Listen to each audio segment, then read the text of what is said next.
நான் கொண்ட திட்டங்கள் சிறிதாயினும் ஐயா எனக்காய்வும் திட்டங்கள் பெரிதல்லவோ.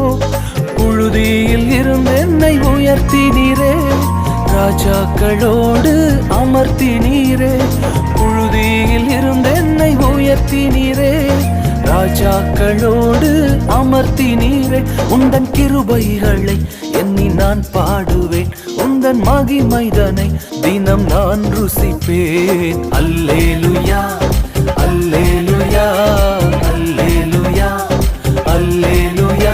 உம்மை உயர்த்துவதே எங்கள் நோக்கமையா, உம்மை பாடுவதே எங்கள் மேன்மையா. உம்மை உயர்த்துவதே எங்கள் நோக்கமையா, உம்மை பாடுவதே எங்கள் மேன்மையா.